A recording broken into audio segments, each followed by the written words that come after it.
جو میت کی شرمگاہ ہے اس کے اوپر اتنا موٹا کپڑا ڈال دینا چاہیے کہ جب اس کے اوپر آپ پانی ڈالیں تو میت کے جسم کی جو رنگت ہے نا وہ اس کپڑے سے ظاہر نہ ہو۔ اب جو غسل دینے والا بندہ ہے جب غسل کی تیاری کرے تو جس چارپائی پہ یا جس پٹڑے پہ تختے پہ غسل دینا ہے نا، مستحب عمل یہ ہے کہ اس کو 5 مرتبہ یا 7 مرتبہ دھونی دی جائے۔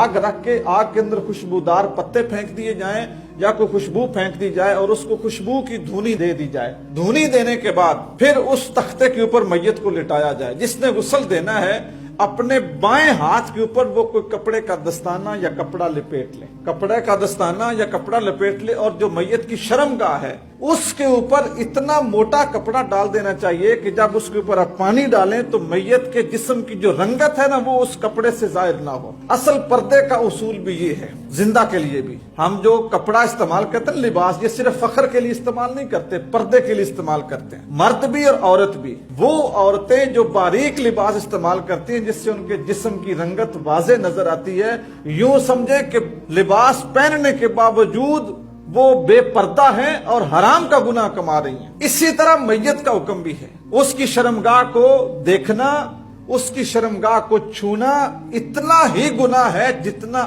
آپ کسی زندہ کی شرمگاہ کو دیکھتے ہیں یا چھوتے ہیں۔ اس کے اوپر موٹا کپڑا رکھ کے یا ایسا کپڑا ہو کہ جس کے اوپر پانی گرے تو اس کے جسم کی رنگت محسوس نہ ہو، یہ پہلے ڈال کے پھر اس کے غسل کا آغاز کریں۔ تو وہ کیا ہے، میت کا غسل اس طرح نہیں ہے جس طرح زندہ کا غسل ہے۔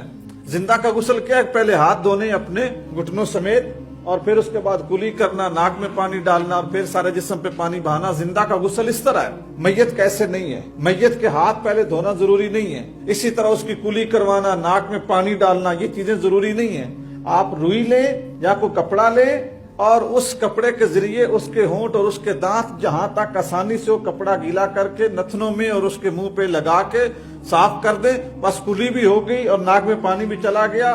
اس کے بعد اس کا چہرہ دھوئیں اور اس کے بال وغیرہ صابن سے دھوئیں، شیمپو سے دھوئیں، جس چیز سے بھی دھوئیں، کوئی اس میں کسی قسم کی بات نہیں ہے۔ اور اس کے بعد اس کے جسم کے اوپر پانی بہائیں اور اچھے طریقے سے مل کے جس سے اس کو تکلیف نہ پہنچے اس کے جسم کو صاف کریں۔ بسا اوقات بغلوں کے بال صاف کرنا یا زیر ناف بال صاف کرنا، یہ بالکل اس کی کوئی ضرورت نہیں ہے۔ اب وہ احکام اسلام سے آزاد ہے، تو کچھ لوگ یہ صفائی کرنے کے لیے ان چیزوں کا شکار ہو جاتے ہیں۔ آپ اس کی شرمگاہ کو بالکل بھی نہیں ہاتھ لگائیں گے اور نہ یہ بال اتاریں گے، نہ ناخن اتاریں گے۔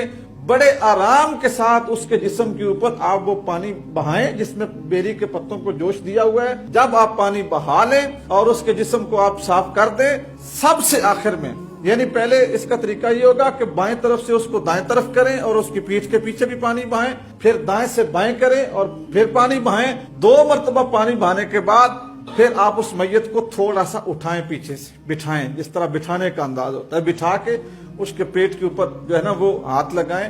اگر اس کی شرمگاہ کے ذریعے کوئی گندگی نکلے جس کی آپ کو بو محسوس ہو، بس اس کو صاف کر دیں۔ لوگ یہ سمجھتے ہیں کہ بعد میں جو گندگی نکلی تو پھر غسل کرنا ہے، پھر غسل دینا ہے، نہیں، آپ اس کو صاف کر دیں، غسل کی، وضو کی پھر بالکل کوئی ضرورت نہیں ہے۔ آپ غسل مکمل ہو گیا ہے، اس کے بعد اس کے کپڑے کے ساتھ اس کے جسم کو خشک کر کے اس کے اوپر کافور یا جو مشکبو، جو آپ نے کوئی اچھی سی خوشبو لگانی ہے وہ لگا دیں۔